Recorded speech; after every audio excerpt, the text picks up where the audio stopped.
অসুস্থ নবজাতককে সরকারি মেডিকেলে ভর্তি করতে গেলে স্বজনদের কাছে বেডের জন্য 200 টাকা চান ওয়ার্ডের কর্মীরা। এ নিয়ে বাকবিতণ্ডার এক পর্যায়ে একটি বেডে শিশুটিকে রাখা হয়। সেখানে দায়িত্বপ্রাপ্ত নার্স নিজে না লাগিয়ে আয়াকে দিয়ে স্যালাইন দেন। এদিকে শিশুর জ্বর আসলে বিষয়টি নার্সদের জানালে তারা চিকিৎসকের কাছে পাঠান। চিকিৎসকের দেওয়া একটি ওষুধ প্রয়োগের পর শিশুর শরীর কালচে হয়ে যায় এবং দ্রুত শ্বাস নিতে শুরু করে।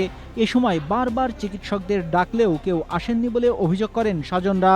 পরে শিশুটিকে অক্সিজেন দেওয়া হলে সংযোগ বারবার খুলে গেলেও তা পরিবর্তনের অনুরোধ রাখেননি নার্সরা। এক পর্যায়ে রাত 9টার দিকে শিশুটির মৃত্যু হয়। স্বজনদের দাবি, চিকিৎসায় অবহেলার কারণে শিশুটির মৃত্যু হয়েছে।